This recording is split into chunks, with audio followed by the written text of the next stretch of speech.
Hello students, आज के इस वीडियो में हम सांख्यिकी से संबंधित एक टॉपिक का अध्ययन करेंगे जिसे टी परीक्षण के नाम से जाना जाता है। टी परीक्षण पर हमने पिछले वीडियो में यह जाना कि टी परीक्षण किस प्रकार से निकाला जाता है और किस प्रकार से टी परीक्षण के माध्यम से हम परिकल्पनाओं का परीक्षण करते हैं। इसके अतिरिक्त हमने अपने पिछले 3 वीडियो में यह भी जाना कि टी परीक्षण के माध्यम से यदि एक सैंपल है तो टी परीक्षण किस प्रकार से किया जा सकता है और यदि 2 सैंपल है तो टी परीक्षण का मान किस प्रकार से निकाला जाता है। साथ ही डिफरेंस मेथड के माध्यम से भी हमने टी परीक्षण निकालना सीखा था। उसी क्रम में आज के इस वीडियो में हम यह जानेंगे कि टी परीक्षण के माध्यम से सहसंबंध की सार्थकता की जांच किस प्रकार से की जाती है। तो सामान्य रूप से ये एक चौथा मेथड है टी परीक्षण का। तो ये इसके लिए फॉर्मूला आता है correlation divided by √1 minus correlation n-2। यानी यहाँ सार्थकता का परीक्षण करने के लिए टी का मान 5% सार्थकता स्तर पर निकाला जाता है और कोरिलेशन की सहायता से निकाला जाता है। तो यहाँ फॉर्मूला यूज किया जाता है r डिवाइडेड √1 माइनस r² और n-2। और यहाँ जो डिग्री ऑफ फ्रीडम है df निकाला जाता है n-2 से। यदि table value is greater then calculated value तो हम ये मानते हैं कि शून्य परिकल्पना सत्य है।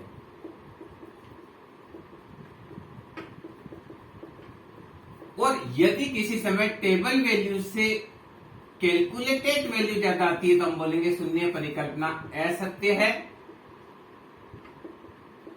अंतर सार्थक है।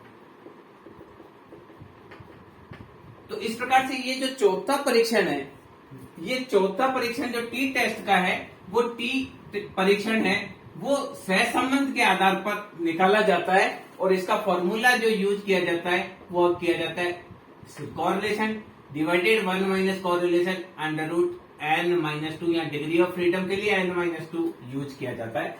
तो देखिए किस प्रकार के सवाल इसमें आते हैं और उनको किस प्रकार से हल करना है इसके बारे में हम जानकारी प्राप्त करते हैं। यदि n बराबर 11 पद युग्मों में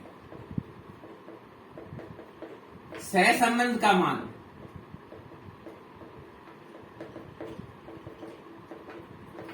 यदि 11 पद युग्मों में सहसंबंध का मान r बराबर 0.5 है तो सहसंबंध की सार्थकता का परीक्षण कीजिए।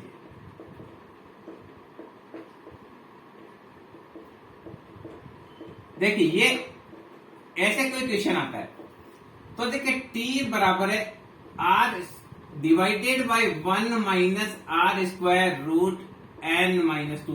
ये फॉर्मूला है। तो देखिए r का मान यहाँ 0.5 है और n का मान है 11। तो क्या करेंगे 0.5 डिवाइडेड बाय 1 माइनस 0.5 का स्क्वायर √11-2। तो आएगा 0.5 डिवाइडेड बाय √1 माइनस 0.25 मल्टीप्लाई 9। तो आएगा 0.5 डिवाइडेड बाय √75 मल्टीप्लाई बाय 3। तो ये करेंगे, क्या करेंगे 0.75 का रूट निकालेंगे। तो 0.75 का रूट आएगा 0.8660। तो है 0.5 डिवाइडेड बाय 0.8660 मल्टीप्लाई बाय 3। तो क्या करेंगे 3 मल्टीप्लाई 0.5 डिवाइडेड बाय दिस तो आएगा 1.732। ये आपका आया टी का मान आया 1.732। डिग्री ऑफ फ्रीडम होता है n-2 तो 11-2 यानी 9 के लिए। देखिए 9 के लिए हमको टेबल वैल्यू देखनी पड़ेगी। तो देखिए स्वतंत्र संख्या 9 के लिए टेबल वैल्यू 9 के लिए अगर टेबल वैल्यू देखते हैं तो आता है 2.262। तो यहां देखिए table value is greater then calculated value 2.262 is greater then 1.732। अतः शून्य परिकल्पना सत्य है। अर्थात सहसंबंध का मान, अर्थात सहसंबंध का मान क्या माना जाएगा? सार्थक माना जाएगा। सहसंबंध गुणांक क्या है? सारणी मूल्य से कम है, तो इसका मतलब सहसंबंध गुणांक सार्थक नहीं है। क्या करना है? सहसंबंध गुणांक का सार्थकता का परीक्षण करना है। तो आप यहां देखिए, ये चीज आपको ध्यान में रखनी पड़ेगी। क्या ध्यान में रखना पड़ेगा? यदि table value is greater then calculated value, तो हम बोलेंगे H0 सत्य है, सहसंबंध सार्थक नहीं है। ये लिखना पड़ेगा। और अगर टेबल वैल्यू से कैलकुलेटेड वैल्यू ज्यादा आती है, तो हम कहेंगे H0 असत्य है, सहसंबंध का मान सार्थक है। ये आपको ध्यान रखना है कि अगर H0 सत्य है, तो हमको ये लिखना पड़ेगा कि सहसंबंध गुणांक का मान सार्थक नहीं है। और अगर H0 असत्य आती है, तो सहसंबंध गुणांक का मान को क्या करेंगे? सार्थक बताएंगे। अब देखिए, इसी प्रकार का एक और सवाल लेते हैं। अगर मान लीजिए 11 पद युग्मों में अगर सहसंबंध का मान लीजिए 0.8 आ जाए, क्या आ जाए? R बराबर 0.8, तो क्या होगा? 0.8 तो क्या होगा? यहां देखिए, T बराबर होता है R upon √1 minus R square √n-2। तो आप क्या लिखेंगे? 0.8 डिवाइडेड 1 माइनस 0.8 का स्क्वायर मल्टीप्लाई 11-2। तो आएगा 0.8 डिवाइडेड 1 माइनस 0.64 मल्टीप्लाई √9। तो आएगा 0.8 डिवाइडेड 0.36 मल्टीप्लाई 3। तो आएगा 0.8 मल्टीप्लाई 3 डिवाइडेड बाई 0.6। तो आएगा 0.8 मल्टीप्लाई 3 डिवाइडेड 0.6। तो यहां आएगा R का मान 4। अब देखिए, R का मान 4 आया। तो यहां देखिए, डिग्री ऑफ फ्रीडम 11-2 बराबर 9 के लिए होता है 2.262। अभी हमने जस्ट किया था 2.262। तो यहां देखिए, calculated value is greater than table value. यहां calculated value 4 is greater than 2.262। तो हम बोलेंगे यहां कि शून्य परिकल्पना असत्य है।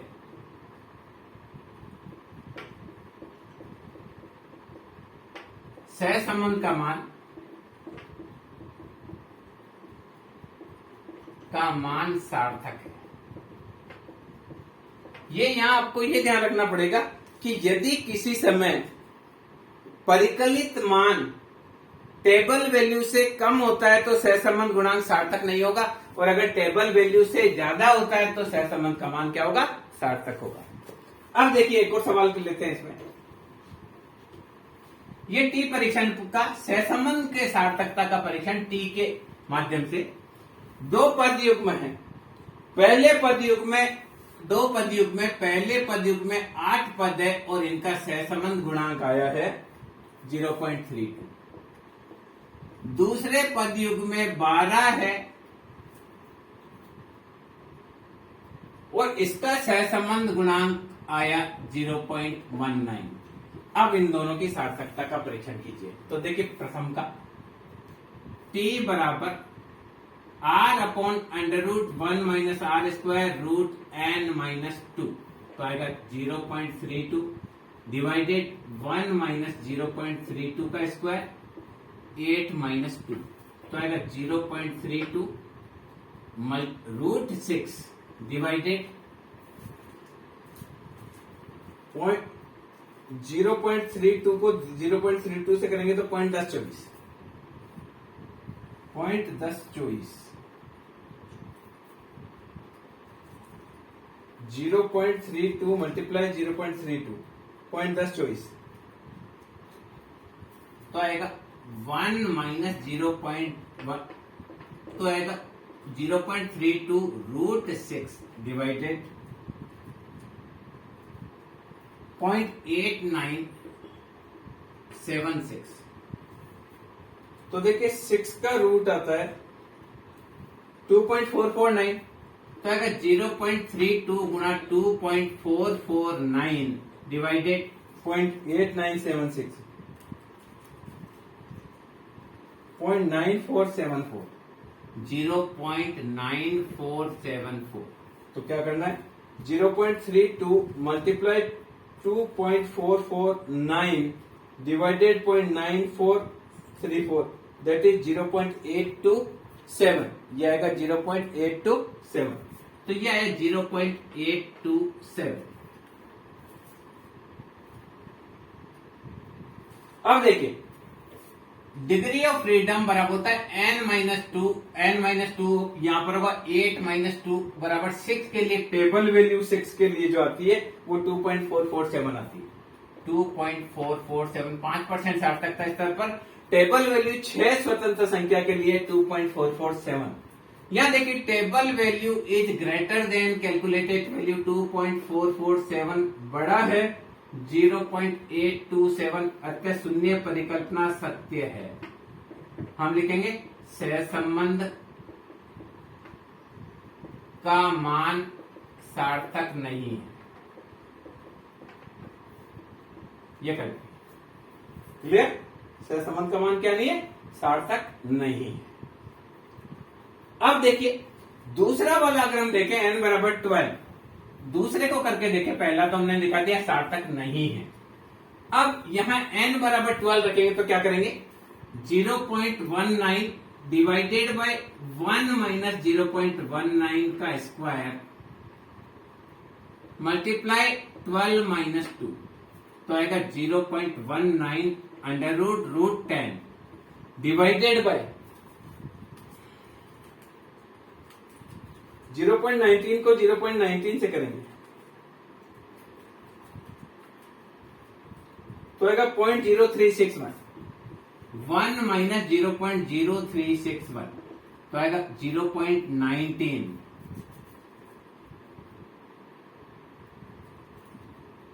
.9639 मल्टीप्लाई 10 का रूट निकालेंगे, 10 का अंडर रूट आएगा 3.162।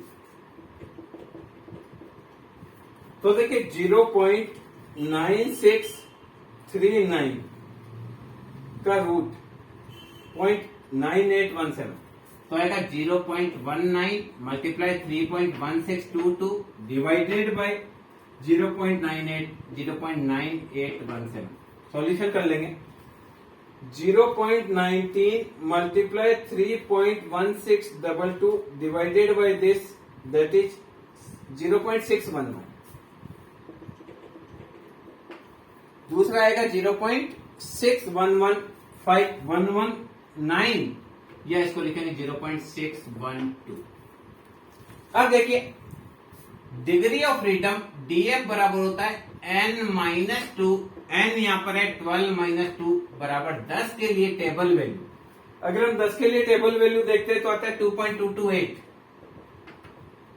तो यहां देखिए table value is greater then calculated value 2.228 बड़ा है 0.612 से, अतः शून्य परिकल्पना सत्य है, अर्थात सहसंबंध का मान सार्थक नहीं है। इस प्रकार से देखिए हम सहसंबंध गुणांक की सहायता से सार्थकता टी परीक्षण के सार्थकता का या सहसंबंध की सार्थकता का टी परीक्षण कर सकते हैं, यानी सहसंबंध सार्थक है या नहीं है इसका पता हम टी परीक्षण के माध्यम से लगा सकते हैं। इसके अलावा देखिए इसको प्रश्न कई बार घुमाकर ऐसे दे दे, प्रश्न आया कि यदि r बराबर 37, r बराबर 0.37 के लिए t का मान 1.91 है, तो n का मान क्या होगा, ऐसा पूछ लिया। तो क्या है, t बराबर है 0. t बराबर है r upon under root 1 minus r square n minus 2। इसका मान दे रखा है 1.91, ये आया 0.37, अंडर रूट 1 माइनस 0.37 का square under root n minus 2। तो देखिए 0.37 को करेंगे तो आएगा 0.3169, 1.91 that is 0.37 under root 1 minus 0.1369 n minus 2, तो आएगा 1.91 0.37, इसमें से एक घटाएंगे 0.8631 अंडर रूट एन माइनस 2। तो इसका अंडर रूट निकालेंगे 0.9290, तो ये आएगा 1.91 that is 0.37 upon 0.9290 n minus 2, तो 1.91 गुणा 0.9290 divided by 0.37 that is n minus 2। तो क्या करेंगे 1.91 मल्टीप्लाई 0.929 0.9 वापस कर 1.91 मल्टीप्लाई 0.9290 डिवाइडेड 0.37, तो ये आया आपका 4.79 दैट इज एन माइनस 2। दोनों तरफ वर्ग करेंगे, दोनों ओर वर्ग करने पर 4.79 का स्क्वायर बराबर हो एन माइनस 2। 4.79 को 4.79 से किया, 4.79 को 4.79 से किया तो आया 22.99 बराबर एन माइनस 2, यानी 23 बराबर एन माइनस 2। तो एन का मान आ गया 23 प्लस 2, एन का मान आ गया 25। इस प्रकार से अगर एन का मान पूछ ले, अगर आपको आर दे रखा हो, टी का मान दे रखा हो और एन का मान पूछ ले तो भी आप निकाल सकते हैं। ऐसा ही एक और सवाल हम लेते हैं जहां टी का मान है 1.732। देखिए आर का मान दे रखा हो, टी का मान दे रखा हो तो हम एन का मान निकाल सकते हैं। एक बार मैं और आपको करके बताता हूं कि किस प्रकार से एन का मान निकाल सकते हैं। यहाँ 25 आया। ऐसा ही एक और सवाल लेते हैं। यदि आर बराबर क्या दे रखा है, यदि टी बराबर है 1.732 और आर का मान जो दे रखा है वो दे रखा है 0.5, तो एन का मान क्या होगा ये पूछा गया है। तो t बराबर होता है r upon under root 1 minus r square root n minus 2, ये फॉर्मूला है। ये मान दे रखा 1.732, 0.5 divided by under root 1 minus 0.5 का स्क्वायर रूट एन माइनस 2। तो 1.732 that is 0.5 divided by 0.75 root n minus 2, तो आएगा 1.732 multiply 0.75 divided by 0.5 that is root n minus 2। क्या करेंगे 0.75 का रूट निकाला और इसको गुणा कर दिया 1.732 से और भाग दे दिया 0.5 का, तो यह 3, यह 3 बराबर अंडर रूट एन माइनस 2। तो 3 का स्क्वायर बराबर हुआ एन माइनस 2, तो 9 बराबर हुआ एन माइनस 2, तो 9 प्लस 2 बराबर एन, एन का मान आ गया 11। ये देखिए पहला जो मैंने क्वेश्चन कराया था जिसका टी का मान लेके मैंने वापस एन का मान निकाल कर देखा तो एन का मान 11 ही आया। तो अगर आपको इस प्रकार का कोई सवाल आए जिसमें टी दे रखा हो और आर का मान दे रखा हो तो आप एन का मान भी निकाल सकते हैं। एक और सवाल हम लेते हैं, लास्ट सवाल करेंगे कि किस प्रकार से हम टी परीक्षण को यूज कर सकते हैं। यदि n1 बराबर है 8, n1 बराबर है 8 और r का मान है 0.82, N2 बराबर है 12 और R का मान है 0.93। तो सहसंबंध की सार्थकता का परीक्षण कीजिए। तो देखिए T बराबर होता है R/√1 - R²। मैं बार बार सूत्र इसलिए लिख रहा हूं ताकि आपको याद हो जाए, N-2। तो अगर 0.82 डिवाइडेड बाय 1 - 0.82 का स्क्वायर 8 - 2, तो अगर 0.82 गुणा √6 डिवाइडेड बाय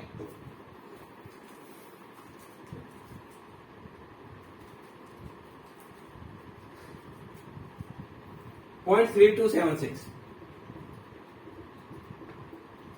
ये आएगा 0.5723, 0.82, 6 का रूट लिखेंगे 2.449, इसको मल्टीप्लाई करेंगे 0.82 से भाग देंगे नीचे वाली संख्या का, तो आएगा 2.23। यह है 2.23। अब डिग्री ऑफ फ्रीडम N-2, 8 - 2, 6 के लिए टेबल वैल्यू होती है 2.447, 2.447 टेबल वैल्यू। तो देखिए table value greater than calculated value 2.447 ज्यादा है 2.23 से, अतः शून्य परिकल्पना सत्य है। सहसंबंध का मान सार्थक नहीं है। यह अब इसी प्रकार से देखिए दूसरा वाला करते हैं। तो दूसरे वाले के लिए हम क्या करेंगे, यहां लिखेंगे 0.93 √1 - 0.93 का स्क्वायर मल्टीप्लाई 12 - 2, तो आएगा 0.93 √10 अपॉन √ 0.93 को 93 से करेंगे,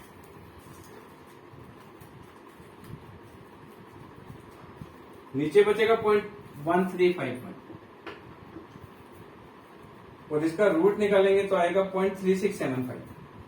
तो अगर 0.93 गुणा 3.16 डिवाइडेड बाय 0.3675, तो हमने क्या करना है,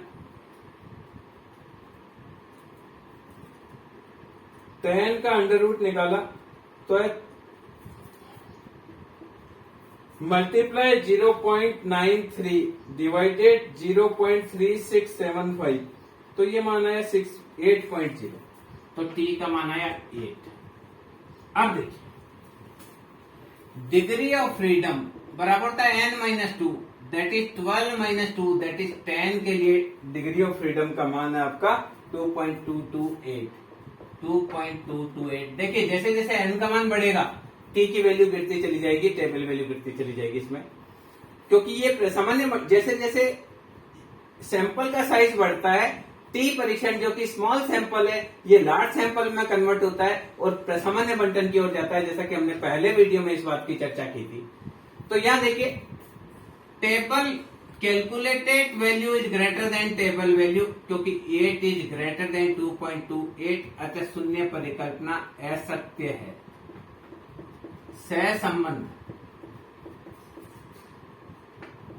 का मान सार्थक है।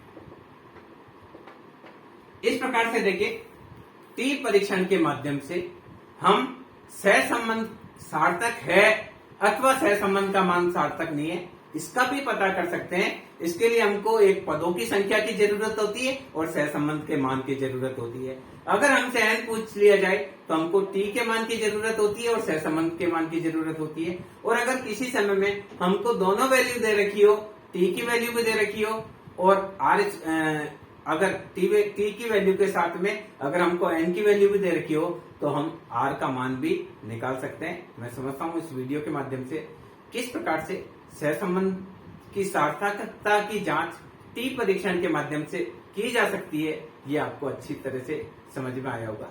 Thank you.